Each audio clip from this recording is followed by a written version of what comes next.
Would also want to welcome Ms. Christine Russell. She is the CEO and Managing Director of Guest Education Australia. She is also with us today.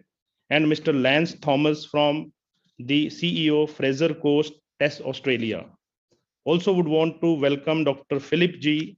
He is the Vice President, Trinity Western University, Canada. So these all are our esteemed speakers, and they would be sharing their thought process. I also would want to welcome the principals of the nursing colleges, paramedical colleges, and other institution offering health programs or skill centers. So we have got a very good number who is joining us today as as participant in this roundtable, and also would want to welcome the other stakeholders who are with us. So total, I could see on the participants, we have a very good number of participation today in the inaugural session, having speakers from the foreign countries, from the universities, as has been highlighted.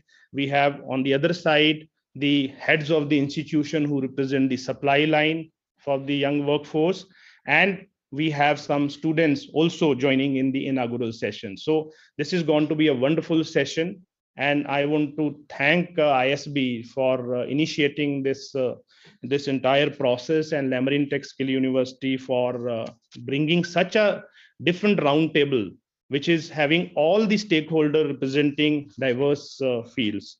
We will have 3 sessions today, 1 p.m. onward. So 1 p.m., which is about 1300 hours IST. We will have a session around Australia, Japan, and Singapore, where the speakers from these 3 country employers and the training institution will deliberate and will discuss the modalities, how the skill ecosystem can be made robust, how the infrastructure can be set up in India so that we may complement, supplement each other, and how we may build a global supply chain, so as to make India as a skill capital of the world. So we will have the second session starting from 3:30 p.m., which is around 1530 hours IST for Germany and UK. We will have eminent speakers coming from these countries and discussing with the student and the faculty. And we have third session, scheduled at 2000 hours IST 8 p.m., which is for Canada, wherein Canadian institution will be speaking about the way forward as far as skilling ecosystem is concerned. So fantastic. I'm very happy. We all are very excited with this kind of a roundtable, which is going to set the pace for skilling ecosystem. We have been discussing about it, that young India has a young workforce. India has an advantage of demographic dividend, but this is the time to reap that demographic dividend. This is the time we work together, evolve some model that this manpower, this workforce which we have, should not be seen as brain drain. I would call it as brain exchange, where we all invest into it. These foreign countries should also come forward, set up infrastructure in the country, and let us work together to create a supply chain which is to meet our country requirement as well as to meet the requirement of the foreign country. Because particularly in the health sector is very, very important, because if nation is healthy, if our global other countries are healthy, we can live long, we can really work in the direction for the upliftment of the society.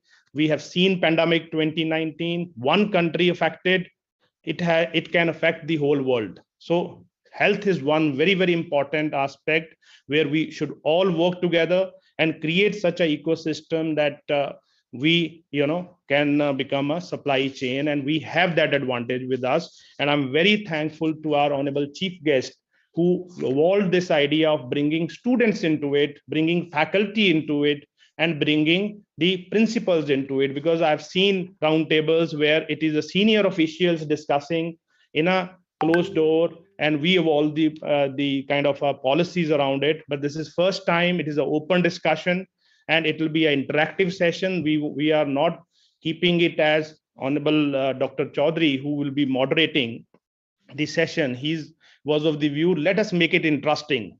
Let us, all speakers should share their views. Let us the participants are able to contribute, they share their thoughts so that we may get some desired outcome of this out of this roundtable. So with these words, I'm very thankful to all the participants for being with us today. Welcome you all.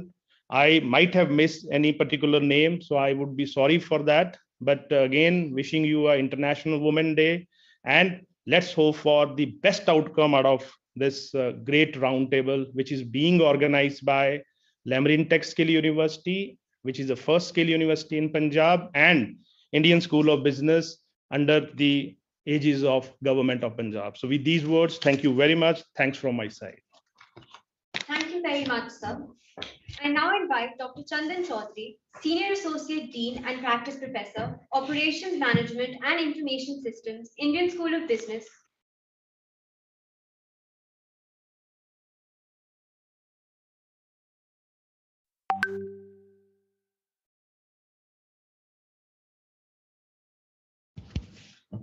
Speak your words.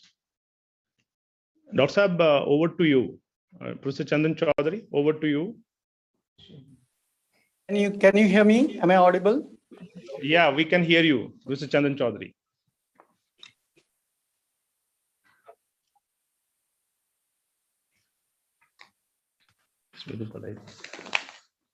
Yeah, I just want to be sure that you are able to see my slide. Can you see my slide? Yes.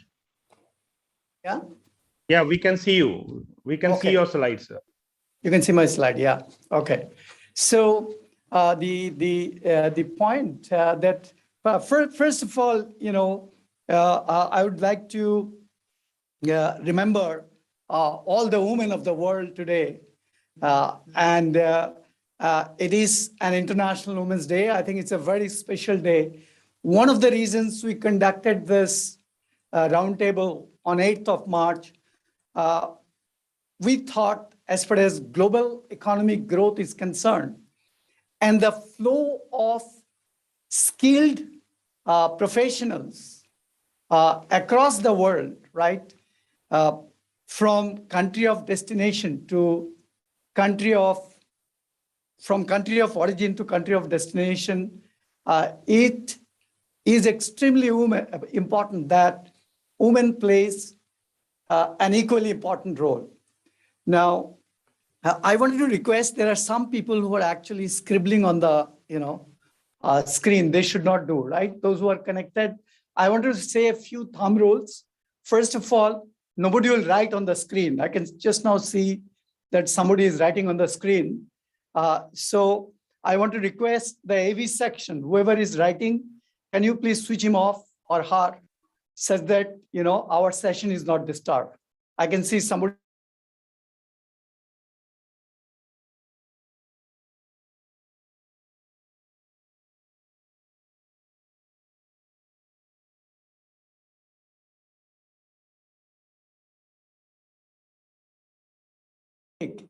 Can you hear me? Sandeep, can you hear me?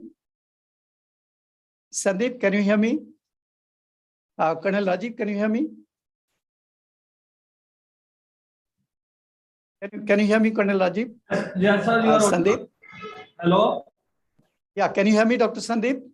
Audible, sir. Yeah, okay. So I want to request everybody that we should not write on the screen, right? I have been seeing some of the participants have been writing on the screen. We have, given option to everybody to, but people would speak only when we call out the name. So else we will not be able to complete our objective, which is getting views of the people.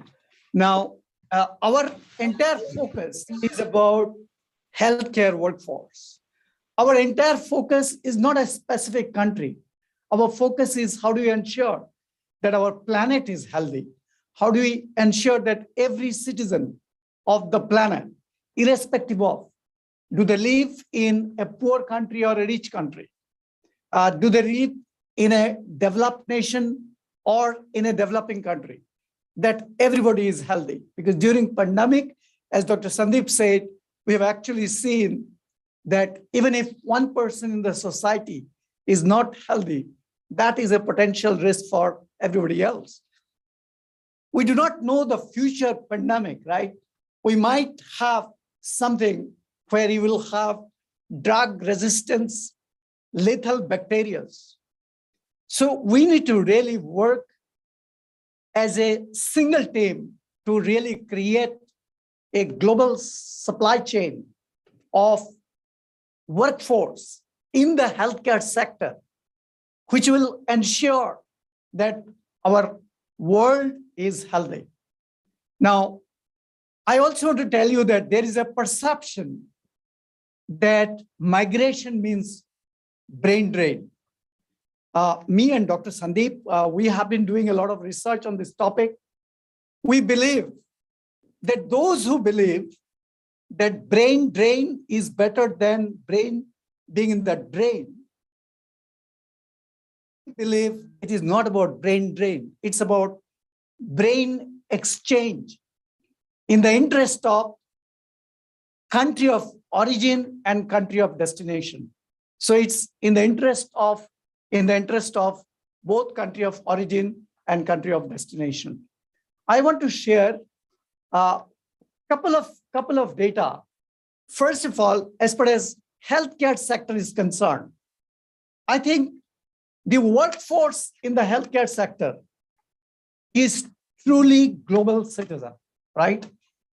There is a report which was published in 2020 by WHO.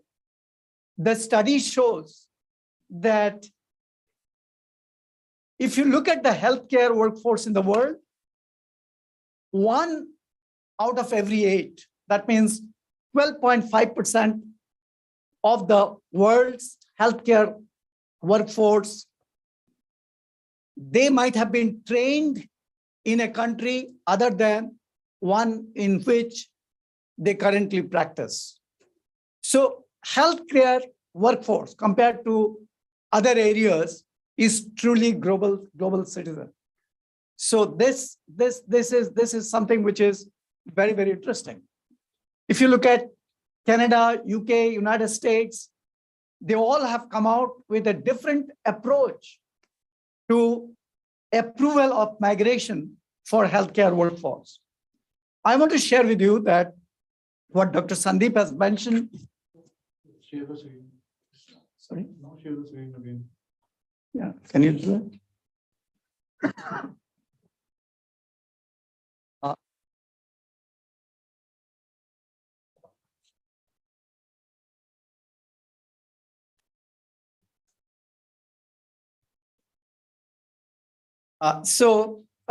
What I wanted to share that today, all the 3 technical sessions that you are going to have after this inaugural session, one thing is going to be common. That is, in each of the round table, we are going to have employers, potential employers. We are going to have training agencies. We are going to have certification bodies. So that's going to be the common thing in all the sessions. So that's one. Again, I can see, can you just ask?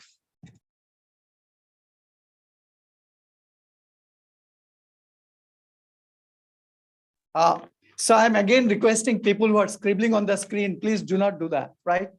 I can see people are scribbling on the screen. Please stop doing that, right?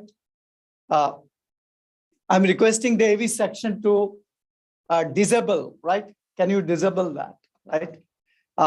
So that is one thing which is common, that we'll have potential employers, training agencies, certification bodies, right? And we are going to have 3 different technical session. Now, moving on, I wanted to share with you that we have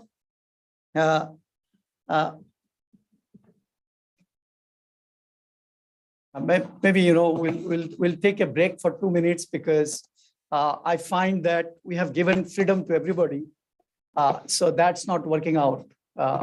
We have people who are not able to act, appropriately. So we would take a break for 2 minutes, and then we'll take a break for 5 minutes and get started, because we can see there are people who are not up to the mark and actually scribbling on the screen. Can you come? Can you come? Okay, just stop sharing. Stop sharing. It's already stopped. Not stopped. No, I'm just saying.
Recording stopped.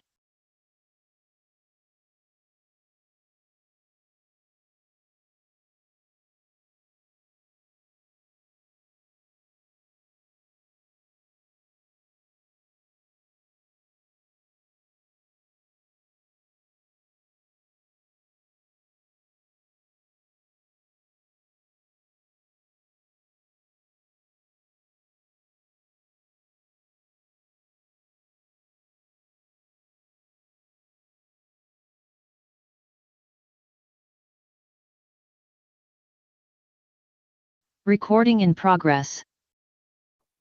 So I wanted to just share with you that I want to give you just one specific example before we open up the floor for discussion.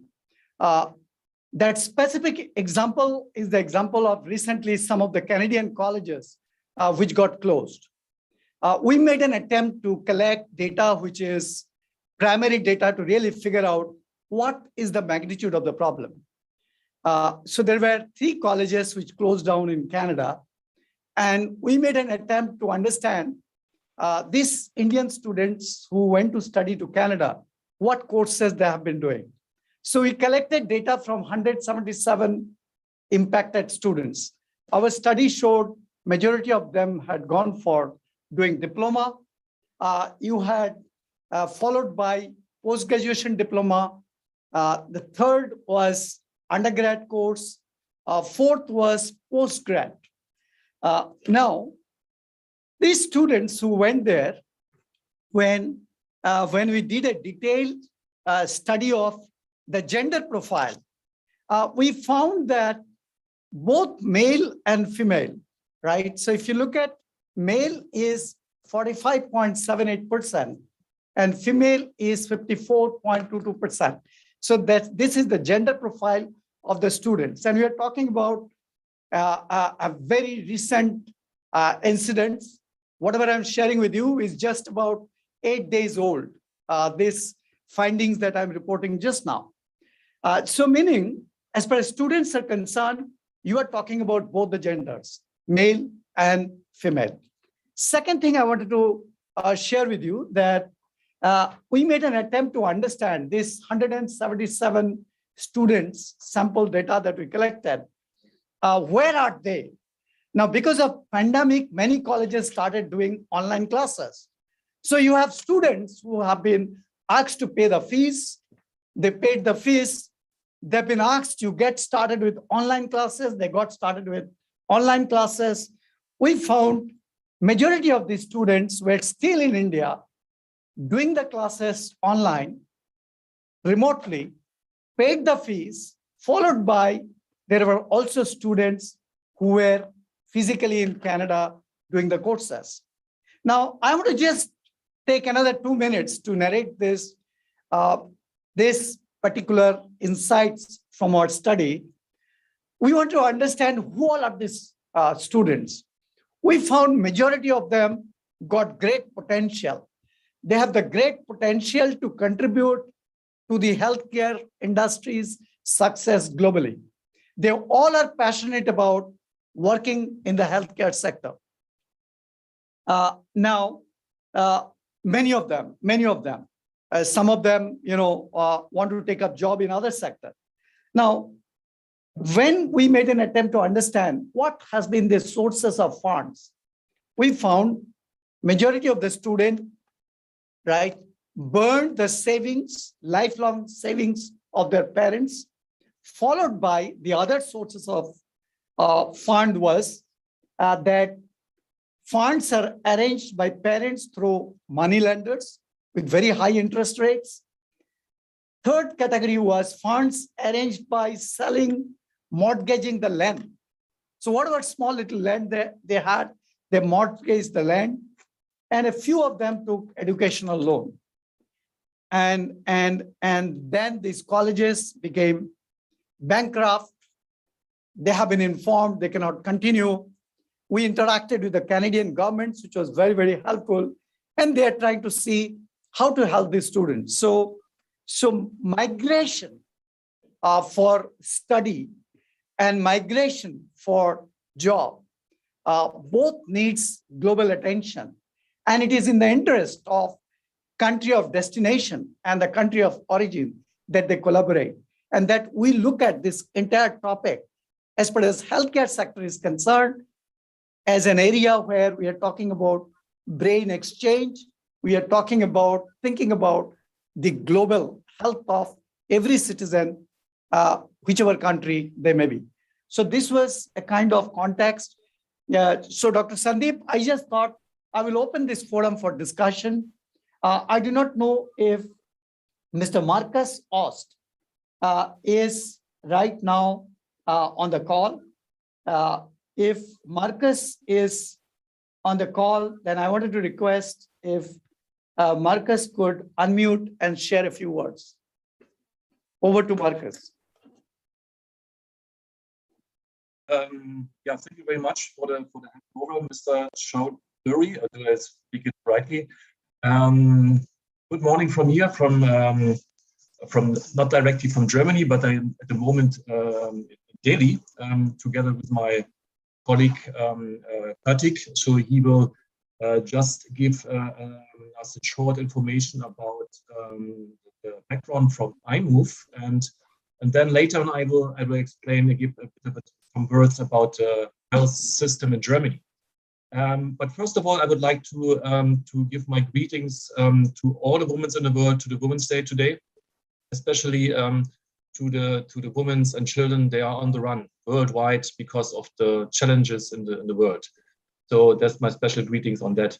And I'm very grateful to be here, and I'm very thankful to have the chance to support this issue and the workforce for overseas. And I would like to hand over now to my colleague Kartik to introduce the iMove, which I would like to present because I'm talking on behalf of iMove. Thank you. Very good morning and happy International Women. Can you speak louder? Can you speak louder? Very good morning. No, you are muted. Can you unmute, please?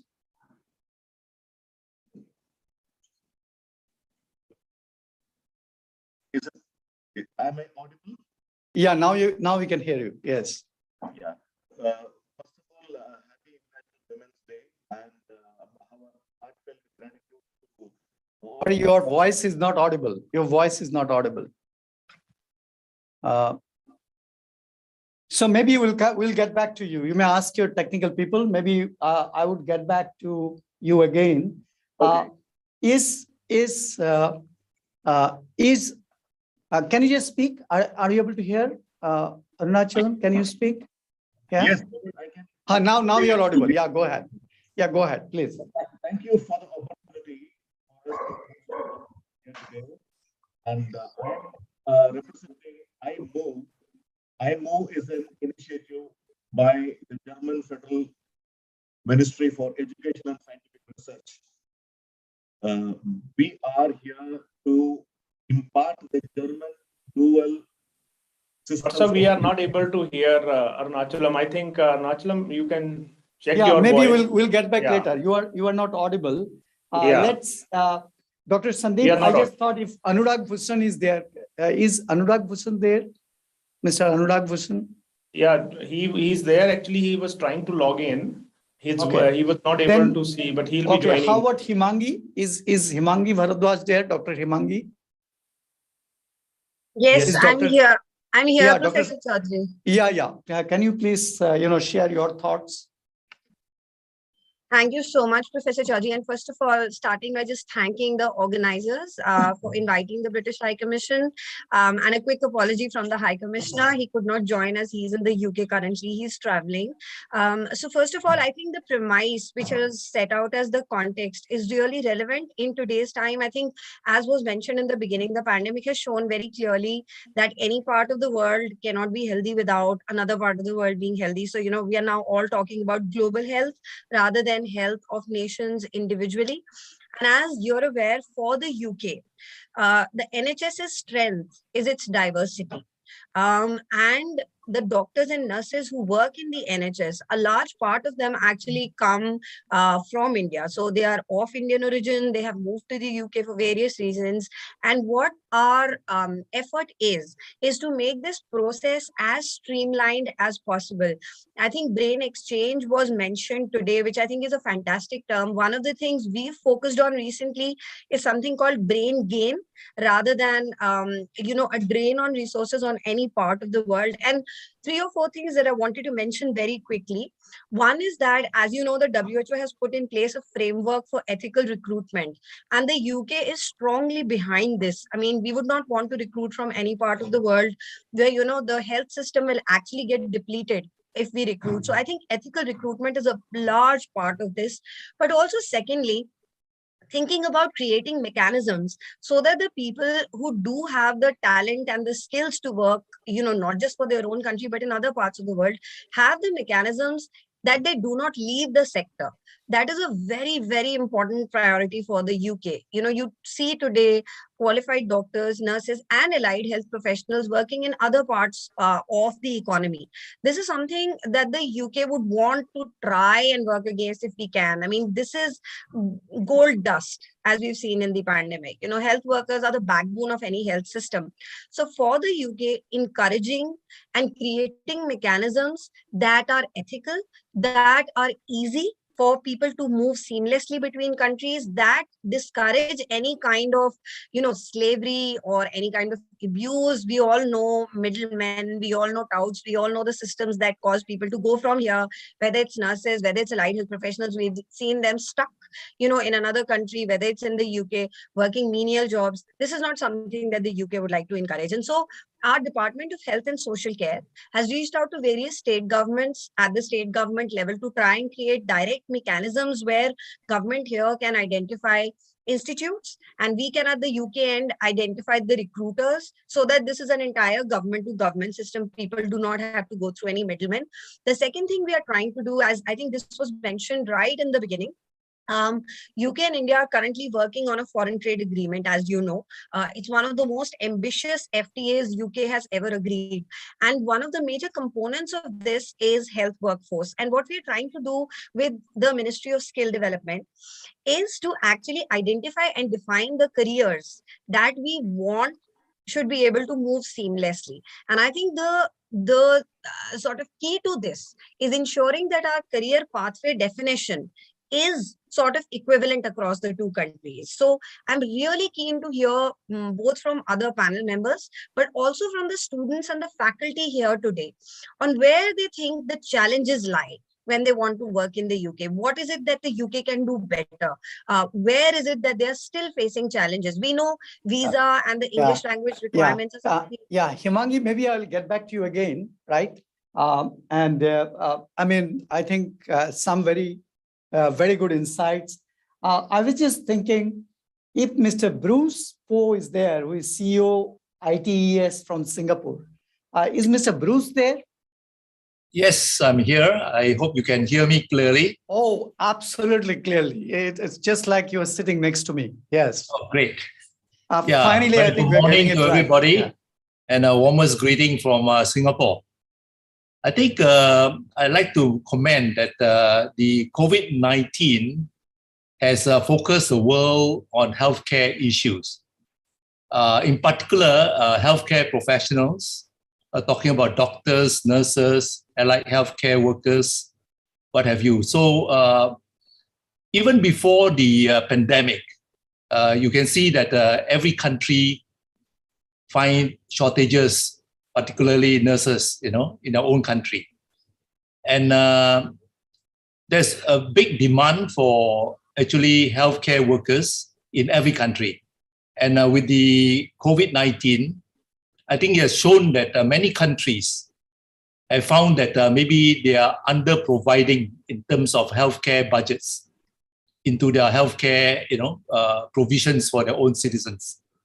Going forward, I would imagine countries will place more budgets to healthcare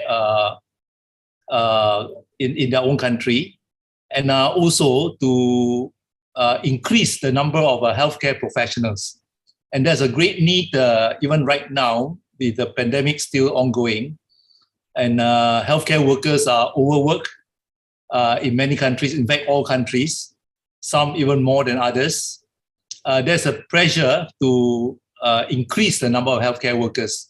But as you know, it will not happen overnight.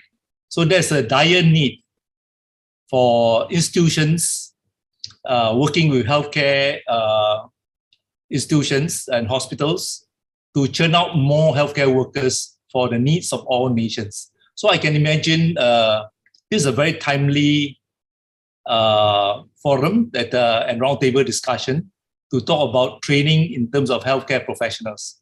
And I congratulate the organizers for bringing up this subject at a very timely manner.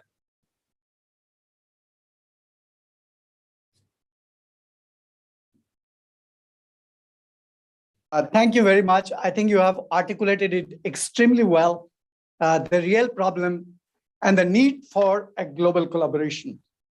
Now, I wanted to request that it will be very useful. We have many professors, we have academicians, doctors, students. While we may not have time to listen to everybody, but if you please type out, right? That's your name, this is your organization, and these are your views. It will be extremely useful. We are planning to prepare a note which is on this topic, and we want to circulate it. We do not want it to be a research which will remain only in one of the journals. We are very keen that this set of roundtable discussions get converted into certain new processes, policies, which is beneficial both for the country of origin and country of destination. And this would definitely involve a lot of collaboration. So my request is, all of you, it's a request to all of you, any of you having an idea, right? Some thought, some advice, some question, just feel free to type them out. Advantage of this virtual discussion is all of you can type out at the same time, right? And my commitment to all of you is we will create a document which will be kind of a summary of our research and the insights we are having today. I wanted to understand, Dr. Sandeep, if we have Mr. Anurag Bhushan from Ministry of External Affairs. Mr. Anurag, if you are around, it'll be wonderful if you share your thoughts on this whole topic of brain exchange in the healthcare sector.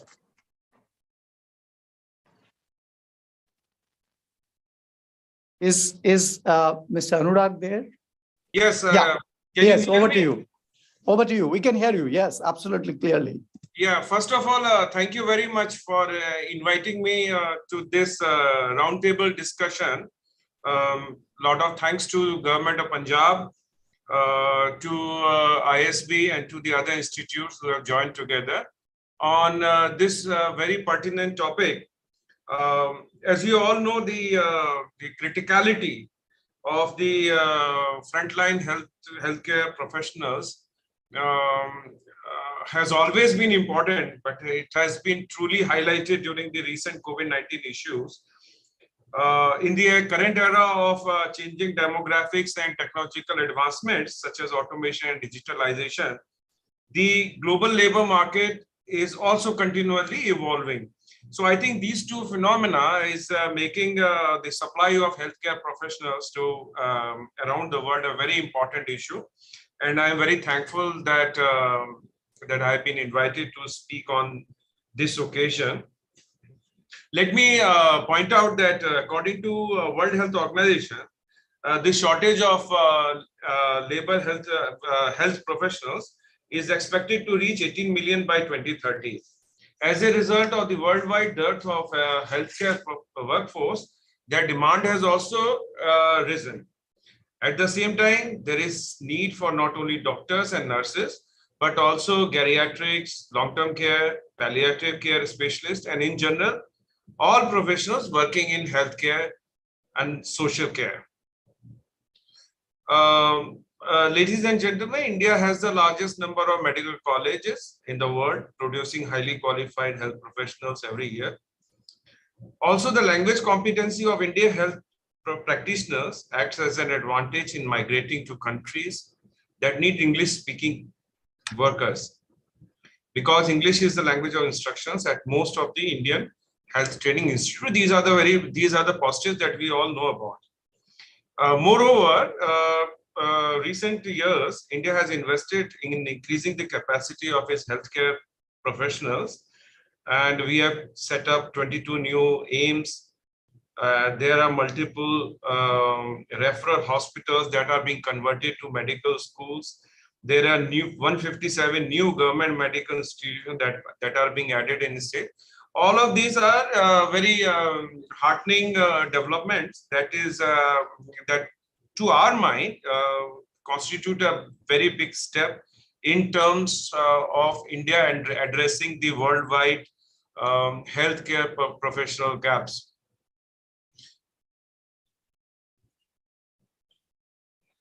So all these are indicative of India's capacity to fulfill its requirements in the healthcare sector, as well as contribute towards meeting the shortages of the health workforce in countries abroad. However, there are challenges involved in terms of competition faced by other health workers from many other sending countries, and we need to be alive to that the window of opportunity that the technology and demographics is giving to us is a very limited window. And unless the all the arms of the government of India together with the private sector works in a very focused manner, we would not be able to exploit the opportunities to its fullest extent. So, but I'm from the MEA point of view, I'm just going to point out a few policy initiatives that various foreign countries have taken. I will thereafter give you some initiatives that MEA together with MSDE has taken. And then I will leave it for the experts to give us some policy recommendations that that our ministry can follow in terms of opening markets to our healthcare workers. So the need for healthcare professionals has been emphasized in the recent policy initiatives of several countries. Many of the barriers restricting the movement of migrant health workers have been relaxed in many countries, providing them with easier access to work in those countries. For instance, Belgium, Germany, Ireland, and Luxembourg decided to expedite current applications for the recognition of foreign qualification of health professionals. Australia increased the number of working hours permitted for international nursing students to alleviate pressure on its workforce. Because of the amount of personnel and already accessible skill set, to our mind, India stands to benefit from these obvious shifts in the policy environment involving migrant health professionals. Many countries in the European Union regions, including Germany, France, Netherlands, Sweden, as well as countries in the Eastern Europe, also lack healthcare professionals. Japan has a sizable proportion of senior population and is in need of elderly care workers. We have already signed a memorandum of cooperation. Mr. Anurag, maybe another 30 seconds and then people might have question and then, you know. Okay, so I'll finish it off in next 30 seconds and then if there are any questions, I'll be very happy. Sure. So in Japan, and that is very important, nursing care is one of the 14 specified sectors under the Specified Skilled Worker Scheme, which provides Indian health workers enhanced opportunities to engage in employment in Japan. This is very important because Japan has almost given 3 lakh slots to worldwide for this sector, but this and some other sectors, but we have not been able to utilize it. Southeast Asian region also, countries such as Taiwan, Singapore, Malaysia, these are the countries that are also planning to import healthcare workers, and we need to target that. We are alive to this. We are working with MSDE to focus on skilling for equalization of qualification and so on and so forth. And so overall, there is a policy initiative from Government of India recognizing the need for sending healthcare workers. There is also a recognition among many countries in Europe that India can be a source of high quality healthcare. Germany, Japan already have presence in India. Germany is working together with another agency in Kerala to import healthcare workers. But we need to work more. We need to work in more focused manner to see to it that we work on it. I just want to end with another, by citing another initiative that we took with the government of together with government of Punjab. So we have a think tank called International Center for Migration. It has recently held a virtual panel discussion on this, and it was called Mapping India's Need versus Foreign Demand Case for Healthcare Sector. And I think a lot of very good recommendations have come out of it. We will ensure that these policy recommendations become part of the initiatives that we take. Thank you very much for your patience, and I'll be very happy if there are any questions or if there is any clarification that you would want me to address. Thank you very much. Thank you very much. Very interesting insights. I was just reading what Kristen has mentioned, right? And I would encourage everybody to read the chat. I think there's some fantastic ideas, and it will be very interesting to get inspiration from some of those ideas. And I think we can make the global workforce shortage that we have. We can ensure not only on quantity but also on quality. I want to now invite Professor Dinesh Kumar Singh. I must tell you, AIIMS in India has been doing some phenomenal work. Professor Dinesh, in particular, I had the privilege to really interact with some of his colleagues. We spoke about how technology can be leveraged to create a high-quality workforce faster. Professor Dinesh, if you are there, it'll be wonderful to listen Thank to you, your Professor thoughts. Chaudhary. If I'm audible? Yeah. Thank Yes, you, you are Professor audible. Chaudhary. If I'm audible? Audible. Yeah. Audible, yes. So, Honorable Chief Minister, Government of Punjab, Sardar Saranjit Singh Ji Channi Ji, Secretary of Government of India and Government of Punjab, Health Department also, officials of the Health Department, officials of the different countries, officials of the different universities, and particularly Chandan Chaudhary Ji and Sandeep Kauda Ji, and with other resource person of ISB, IBM, LTSU, and other participating delegate. This COVID, as somebody has already said, that we have learned many things during the COVID endemic period. So we all know the importance and shortage of healthcare worker throughout the world. I congratulate the Punjab Skill Department for taking a very timely intervention and coming for a skill in a healthcare worker. Since the theme, aims, and objective have already been introduced by, especially by Professor Chandan, Sri Sandeep Kauda ji, and other speakers, I need not to elaborate. But you all agree that India is a young country. We have the potential of being the global capital of skilled worker, because we have huge number of young people, and this is also important to train them and utilize their skill. As Professor Chandan has very rightly said, brain should not be in drain. With this, I assure you from the AIIMS Bhatinda, from myself also, we will be happy to train any kind of health worker and at their best level, and our faculty will be very much happy to do that and be a part of this global supply of the healthcare worker, especially from this part of Punjab. With this, I thank you all, and definitely I congratulate you all on the Women's Day, and I congratulate everybody for taking this very important topic, very important need world over. It's not only the few countries, it's world over. We felt the shortage of ventilator technician. The ventilators were there, but there was no technician. With this idea, when Punjab Skill Department approached me, we immediately agreed to train 200 staff nurses and to improve their skill in managing the ventilator, in managing the patient in the ICU. With this, again, I assure you all the help from the AIIMS Bhatinda.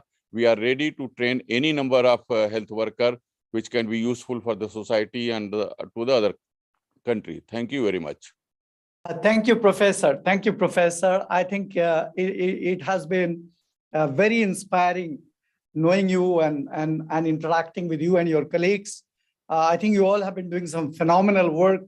And I have seen when your colleagues spoke with a lot of passion that in Punjab, for example, also in many states, the problem was not a ventilator, but more acute problem was having the skilled workforce who could operate those ventilators.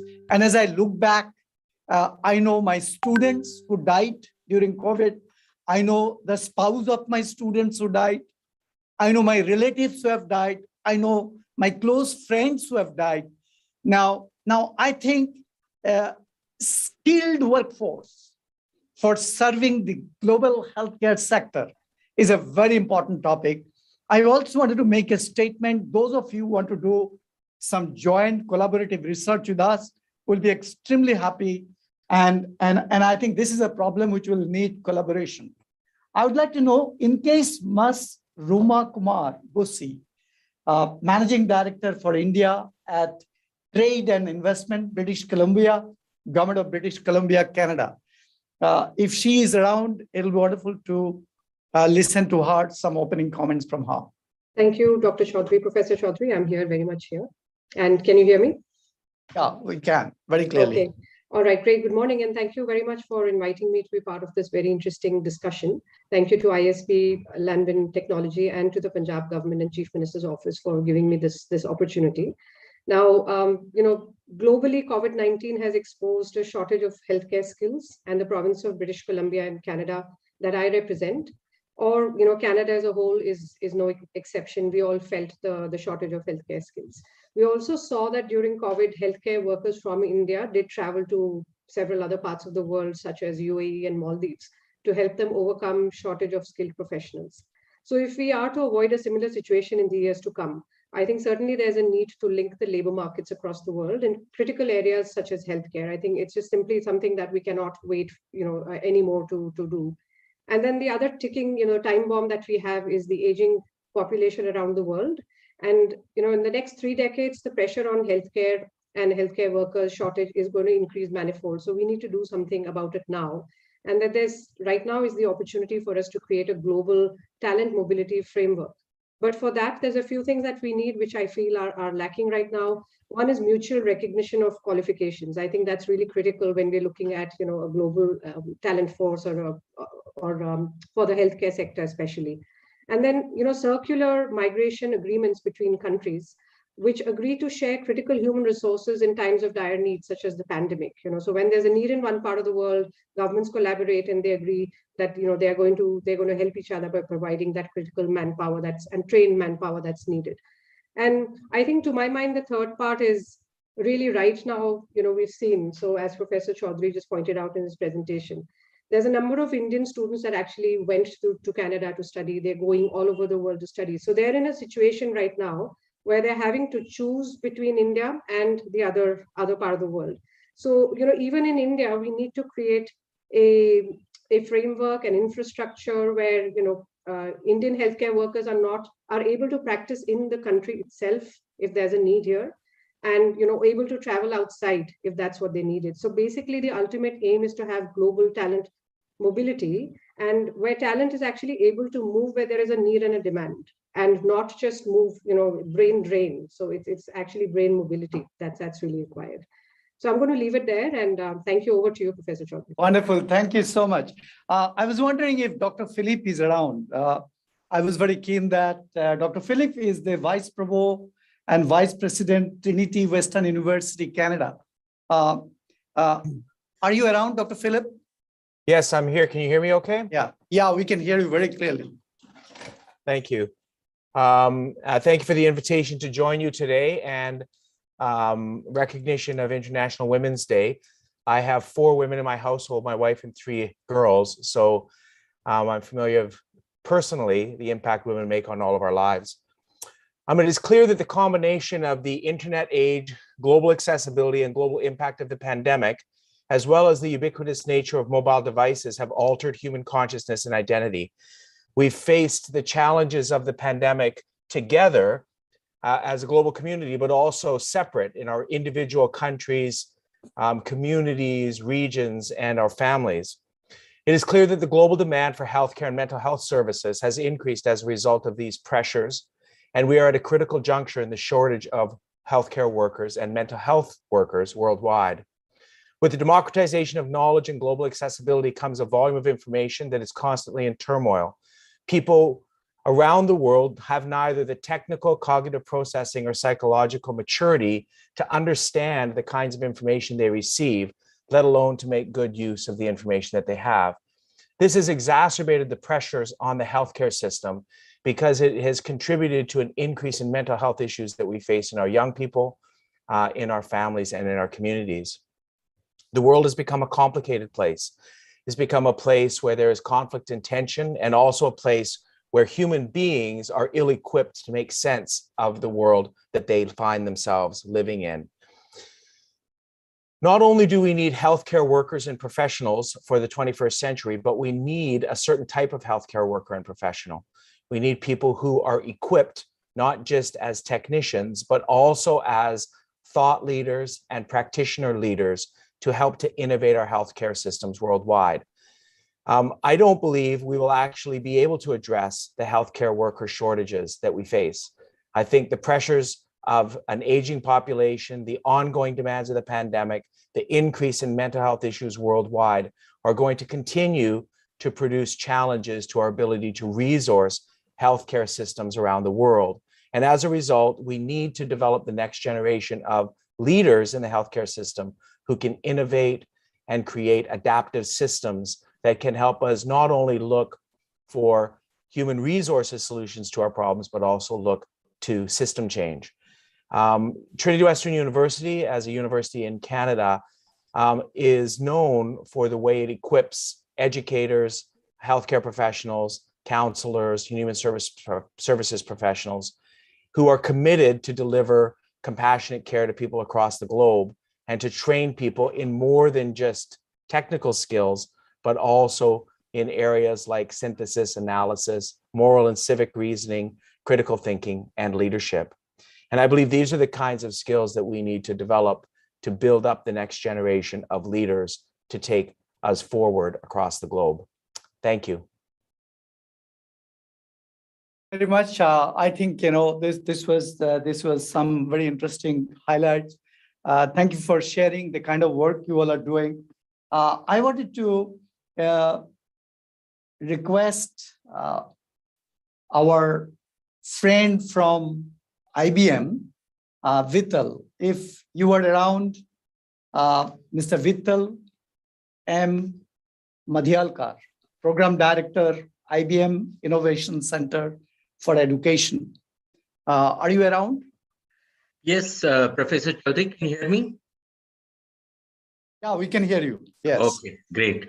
Thank you so much. And I'm very delighted to be here in this roundtable discussion and some great thoughts from my co-panelists here. And I'm completely in agreement with some of the very interesting points what made.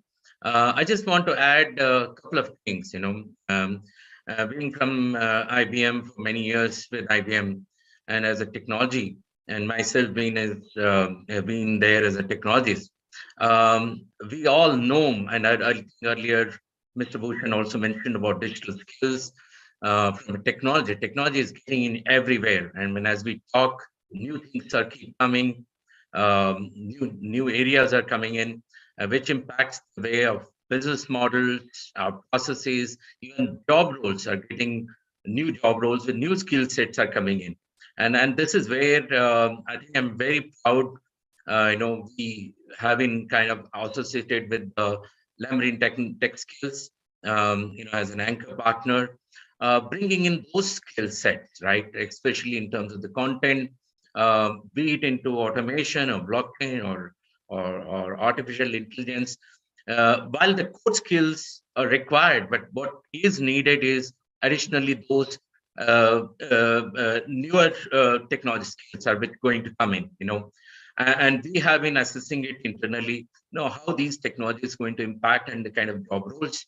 So absolutely very, very delighted and see how IBM could be able to, be part of this and help, bridge this whole gap, right, in terms of the skills. And very happy I'll be here around and happy to be associated. Thank you so much, Professor Chaudhary, for the time. Over to you. Yeah, thank you. Thank you so much. So I wanted to now request Dr. Gurinderjit Singh, If he's around, Director Health, Government of Punjab. So maybe some opening comments. I also wanted all of you to know all the 3 sessions which are going to follow. They're going to be deep dive, and they're going to be very, very interesting, right? And in the very first session would enable everybody who is connected, who are academicians, who are doing research, who are potential employers or trainers or accrediting bodies. You will be able to see some very interesting insights right in the beginning. So this session is just kind of opening comments. Over to Dr. Gurinderjit, please.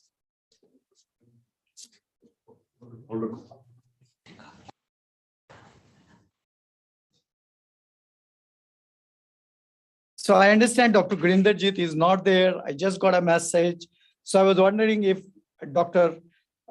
Avnish Kumar, who is the Director, Medical Education and Advanced Research, Government of Punjab, if he's around, doctor, if you are around, it'll be good if you say a few opening comments.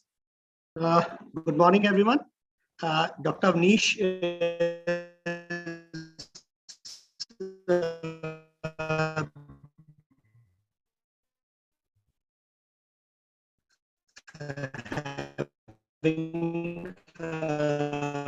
I think we'll get back to you again because the line is not okay. So you may need to tell your technical team to Dr. fix. Akash, I'm Joint Director Medical Education. On his behalf. Hello. Yeah, please go ahead. So you're not very audible. I would probably go to somebody else. Hello. No, the line is not clear. The line is not clear. Maybe let me just. On behalf of the Medical Education Department, we would be very interested in the scaling of our.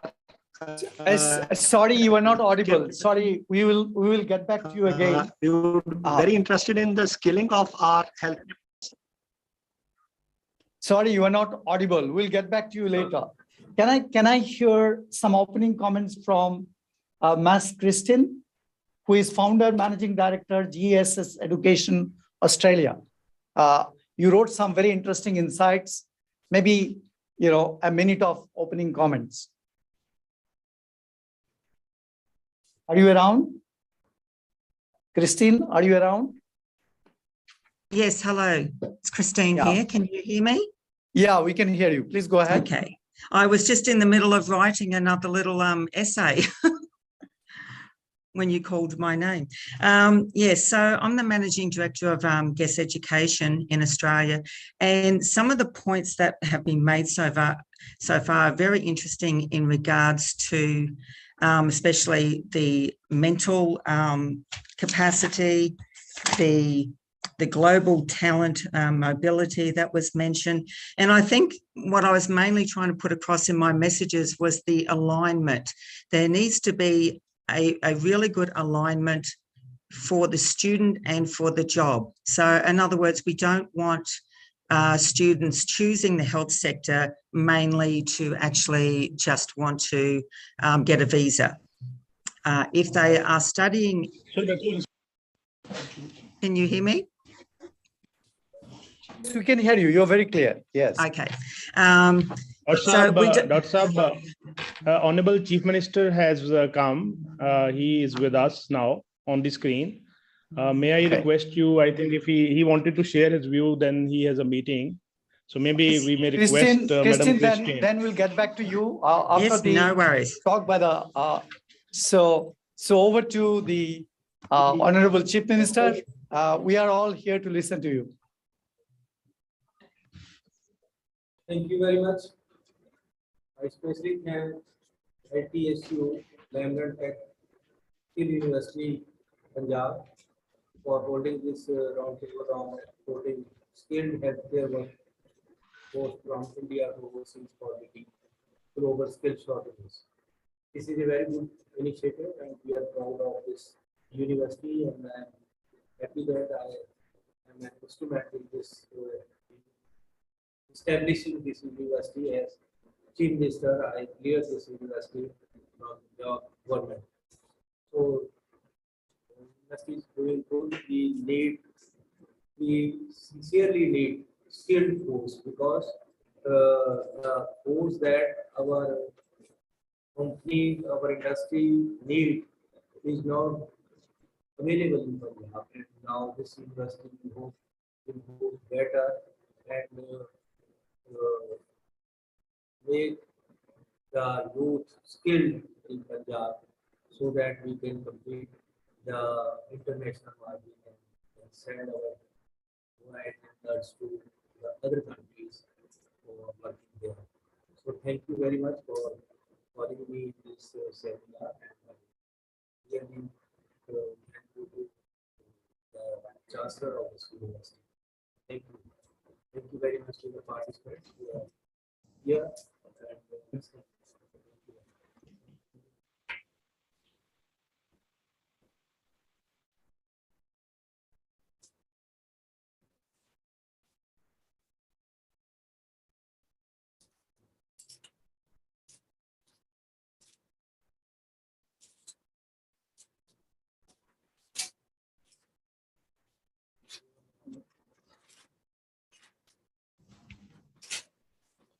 Honorable CM Saab is launching the brochure for having some information around it, a booklet around it, so that those who are not able to join the event, they may get this information. So thank you, sir. Thank you for launching this one. Sir, today we have got about 4,200 people, participants who are online. They will be they have registered for this event and they will be joining for these 4 sessions. This is an inaugural session where your good self have come today. And we have ambassadors, we have officers from high commissions, and we have senior official of Government of India, Joint Secretary, Ministry of External Affairs, and our joint senior official from Government of Punjab are here in this discussions. So this session started at 11 o'clock and we were holding some discussions and participants were sharing the information. So we will have another student, sir, on, like you said on the other day, students are also here. So there are about 4,000 students who have registered for this different sessions.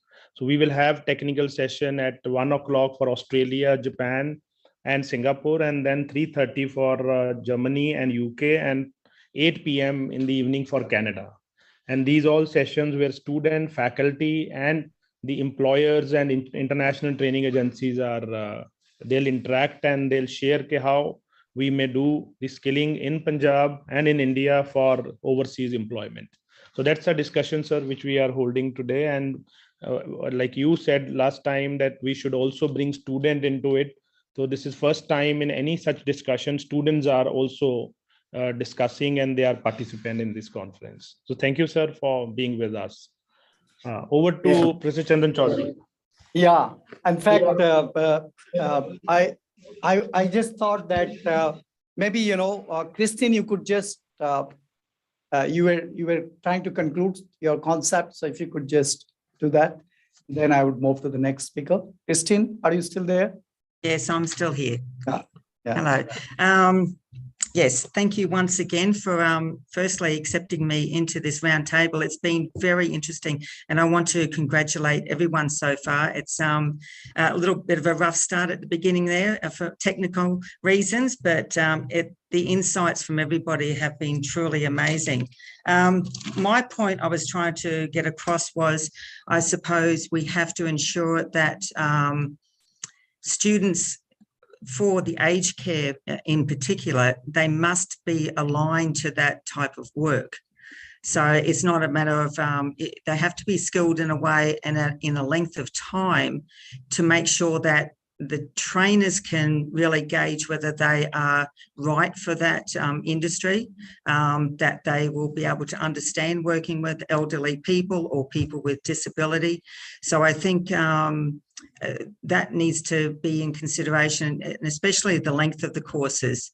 I did mention in my comments, we do have some very quick courses being done in Australia, and it always causes concern to me because you can't learn how to do aged care in 6 to 10 weeks. So a 12-month course to really have practice every single week. So therefore, at the end of 12 months, they can be ready to actually go on the floor. And then with something like that for a basic certificate course for aged care, that then leads into further opportunities to do, further study for the ventilators, for example, that was mentioned before, to go on to become a nurse. So I think the idea that you have in regards to skilling the world from India because of the people that you have there is definitely achievable, but we just have to take into account all those factors of making sure that we're putting the right people to the right positions, so therefore they are successful. Okay, thank you, Christine. Thank you so much, and thank you for the notes you have written. That's very useful. I know many professors, faculty are connected on the call. It'll be great. It'll be great if the faculty community who are connected right now, they also type out their views. I know they've got great ideas. It will be beneficial for everybody. And I wanted to now request if we have Ritu Agarwal on the call. Ritu, are you there by any chance? Are you on the call? Yes, Dr. Some comments, some quick comments from you. Sure. Thank you so much, first of all, am I audible? Yeah, you are audible. Okay, yes. Great.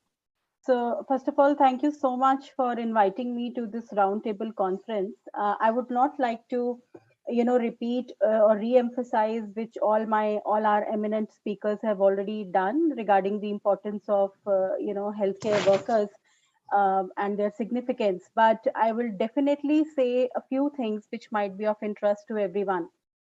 You see, I think the students are also watching this webinar. Is it right? Yes, you are right. Yes, Yeah. many of them. Yes. I would just like to tell them that, healthcare worker is one of the most satisfying professions in the world. It's very rewarding, offers immense job satisfaction and deep contentment that comes from within, that you are saving the lives. So I am representing National Skill Development Corporation, and I would just like to throw some quick points that what we are doing on behalf of the government of India, especially the Ministry of Skill Development and MEA.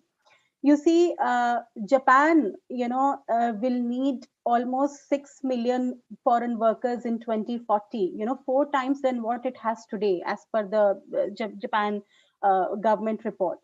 And according to their estimate, the country will need 2.53 million care workers by 2025. So the pandemic has worsened the situation. So this demand will go on increasing. All right. Now, for the Indian candidates, there is a very structured approach through which they can go to Japan and work as healthcare worker, which is, I'm going to talk more on in my technical session, which is related to TITP and SSW. Don't worry, I'm going to give full forms in the technical session. But I would just like to emphasize here, in your time when you are watching Netflix and everything, entertainment is important. Try to develop your knowledge in foreign language, Japanese. So you don't need fantastic English to go to Japan. You don't need it at all, but you do need very good Japanese speaking skills. And if you have that, it's a matter of just 6 to 7 months. If you have that, it's a very, very great career that you have in Japan to work as healthcare workers. So a lot of stress is there from the Indian government and the Japanese government also to us to send maximum care workers from India to Japan. So I'm going to talk a lot of details in my technical ones. Since there is a paucity of time, I'll take a pause here. Yeah, thank you, Ritu. I know you're very passionate about building, creating a skilled workforce. We both have done a lot of work together in past. I want to now invite if Baiwa Chadwick, Associate Vice President and his CEO from Thompson River University, Canada. Is Baiwa there? Yes. Yes, I am here. Thank you very much for inviting me. And I've been listening to the speakers, and I actually have learned a lot. I think this session, this roundtable you're organizing, is at a really timely, it's at a really good time. I wanted to share some information about British Columbia, Canada. So I'm from a public university called Thompson Rivers University in the interior of British Columbia, Canada. Now, our government in British Columbia just did a study on the labor market demand outlook for the next 10 years, and actually less than 10 years. And just in our province alone, there will be a need for at least 1 million jobs opening within the next few years in British Columbia. And I think you have probably already nailed it already. The area that's the most in demand is, of course, healthcare. And that's why you're organizing this roundtable. The other areas of demand in our province will be areas such as social assistance and education industry. Many of these openings will provide services such as early childhood education, counseling, child protection, and community housing and food services. Science and technology jobs will also be in high demand within the next few years in British Columbia. So I wanted to share that Thompson Rivers University, as a comprehensive university, we would love to work with different partner organizations in India to explore ways to provide that kind of training to meet your mandate as well, to train healthcare or other skilled workers, and to whether to start training in India, and then they can come to Canada to finish it, and or we can provide the training with the partner institutions in India to have the entire training in India. So there are many ways to collaborate. And I look forward to the opportunity to explore this collaboration with partner institutions. Thank you. Thank you, Baiwa. I think it was very interesting insights. We don't want to be delayed for our next technical session, our first technical session, which is going to be there very shortly. And therefore, I just thought I would invite any of the principals of nursing institution. If any of you would like to share your thoughts, it will be wonderful. And that will be the concluding session of this inaugural ceremony. And I can assure you, those of you had some views, could not talk, we have subsequently 3 technical sessions where we do deep dive. So any of the principals of nursing institutions, I know some of you have been doing great job. Some of you got some views on the problem. Some of you got some views about what should change. Anybody on the call would like to talk? Any of the principals,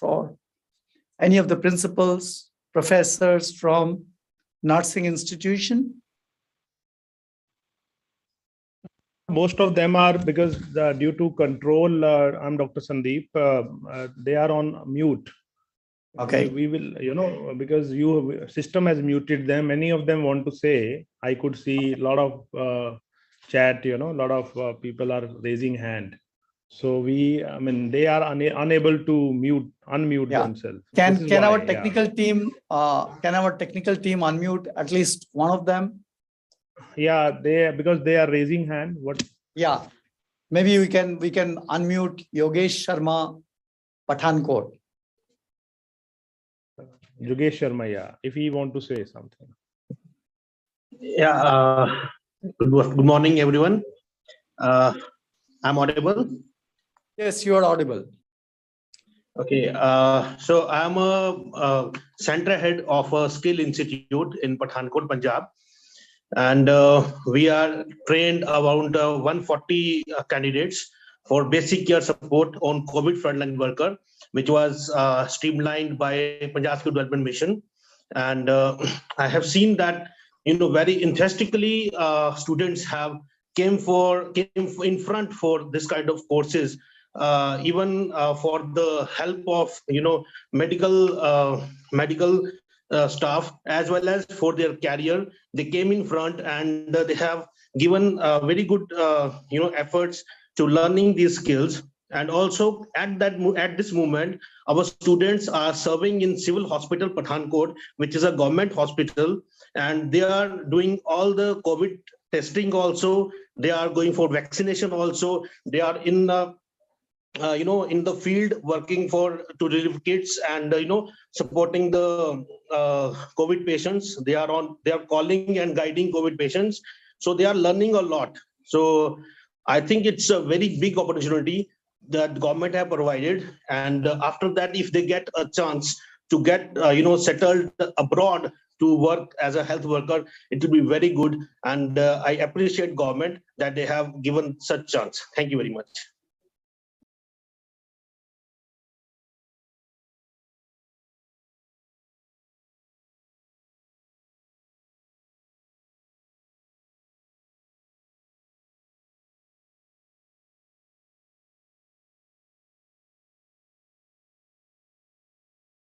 We are not able to hear you, Dr. Saab. We are not able to hear you. Can you hear me now? Can you hear me? We can hear you, Can you hear sir. me? Yeah. So I just wanted to say that with this, our inaugural session comes to an end, but I want to share with you, we are going to have 3 very exciting technical sessions. First one will start very shortly at 1 p.m. And in this session, our focus is going to be Japan. Our focus is going to be Australia, Singapore. Thank you for joining this call. I would invite all of you to join our technical session at 1 p.m. focusing on Japan, Singapore, and Australia, right? And then when you have the technical session 2, the second technical session, our focus will be Germany and United Kingdom, followed by evening at 8 p.m. Indian Standard Time. Our focus will be Canada. So thank you, everybody, for joining the call. Dr. Saab, may I request you to, remove your screen share? The team, they want to have a group photo for all the participants. I think it will be a good memory to have all of them. If all of them can switch on their camera. Sir, you are on mute. Dr. Saab, you are on mute. Yeah, we are not able to hear you. Yeah. So here, you want to take it. Thank you very much, sir. We sincerely hope that all our participants took a lot away from this extremely informative inaugural session. We request all our dignitaries and participants to kindly turn on their cameras for a group photograph.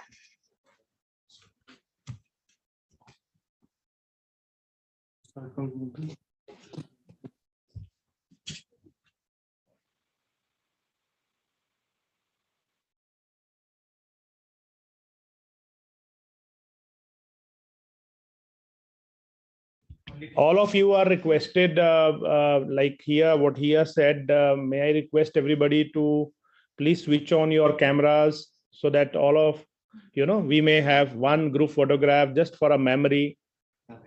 And we have got good chat, good inputs in the chat box. So time was short, but definitely all those would be accommodated. Yeah. So we can see now most of them are. Can you switch on the cameras? It will be very helpful.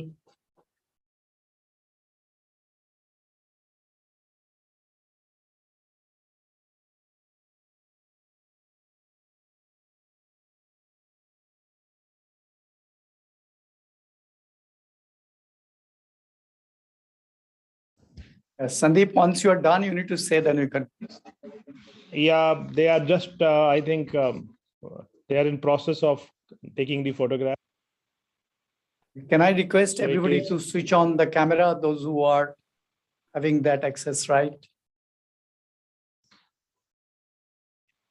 I can see GV Singh, I can see, Boya, and a few others. Yeah, I can actually see most of the speakers have switched on the camera. Sandeep, are you ready?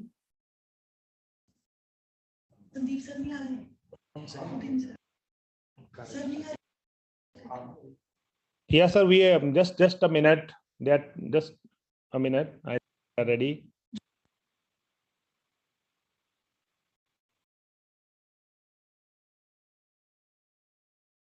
Okay, done.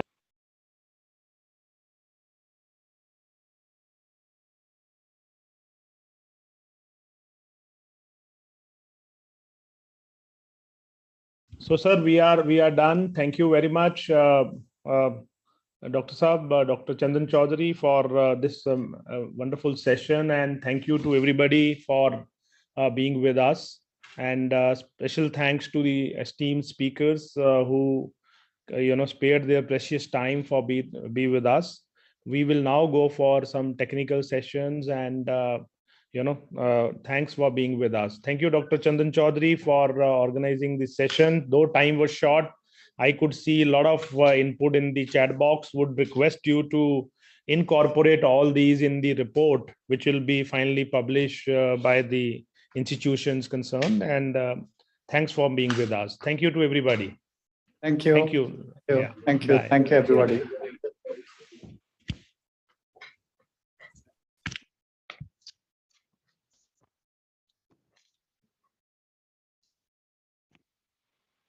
Recording stopped.